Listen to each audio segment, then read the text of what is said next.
Wallahi jamaah, ada seorang syekh cerita dalam salah satu ceramahnya, cerita tentang seorang dokter perempuan di sana, di Arab sana.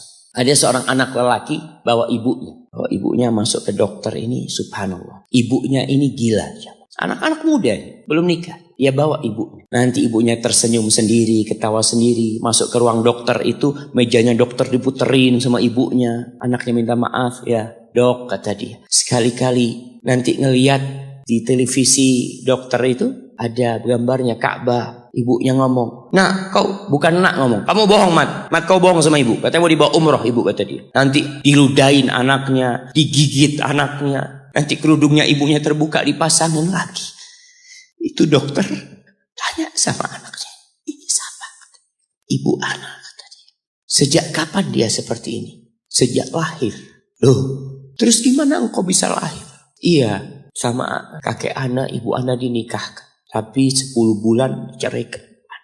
Ya karena seperti ini, Pak. Anak lahir dari rahim ibu anak. Dan seperti ini kelakuan. Iya, kata dia. Engkau berbakti sama dia, kata dia. Dia kan gak kenal sama engkau. Iya, dia gak tahu sama anak. Tapi Allah tahu kalau dia ibu anak, kan. Allah tahu kalau dia ibu anak. Anak harus berbakti. Ditanya, ibumu sakit apa? Ibu kena gula, kata dia. Setelah dikasih resep, itu dokter cerita, pasiennya keluar, ditutup pintunya. Dokter ini nangis.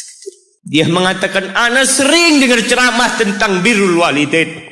Ana sering mendengarkan tausiah ustaz tentang berbakti kepada orang tua. Tapi ana baru sekarang melihat kebaktian seorang anak sama orang tuanya. Ibunya gila, dia tetap berbakti. Dan dia mengatakan, iya ibu anak gak tahu sama anak, tapi Allah tahu kalau dia ibu anak.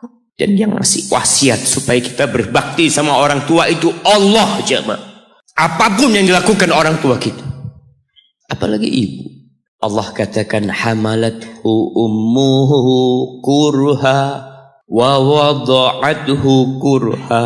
Ibu kita, hamil kita itu dalam kondisi yang sulit. Ada ibu yang harus bed rest demi anaknya lahir. Demi kita lahir, ibu kita itu bed rest. Capek dikit keluar darah. Ada yang harus hamil kita dalam kondisi dia ditinggal sama suaminya. Dia harus cari nafkah sendiri. Ada yang harus muntah-muntah demi kita. Lalu kita berdiri buat ibu kita. Capek. Diceritakan seorang, ya kita semua tahu ceritanya, tentang 3 orang yang masuk ke dalam gua. Kemudian gua itu tertutup dengan batu yang menggelinding.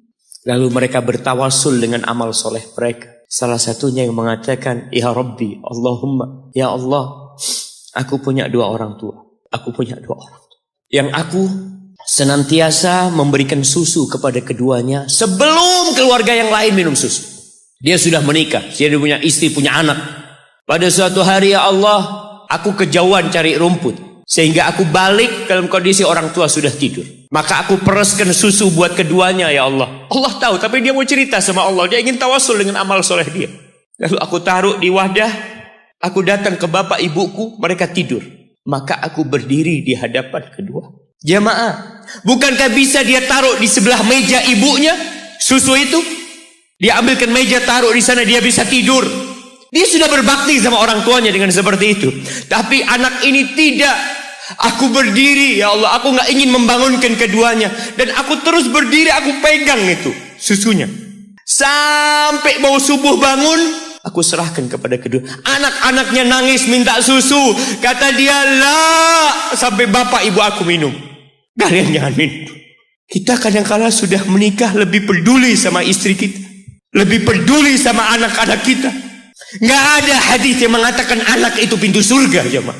Yang ada itu orang tua pintu surga. Kita peduli sama anak-anak kita.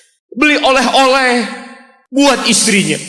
Ditelepon istrinya mau apa, kepingin apa. Pernahkah engkau telepon ibumu?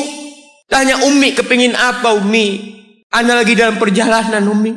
Jemaah, itu anak, Masya Allah. Dia berdiri. Kenapa dia kuat, jemaah? Karena dia tahu Allah yang nyuruh dia berbakti. Mungkin tidak ada yang melihat berdirinya dia. Tapi Nabi ceritakan berdirinya dia. Dari malam jamaah sampai pagi. Berapa jam dia ingat, ibuku hamil aku 9 bulan.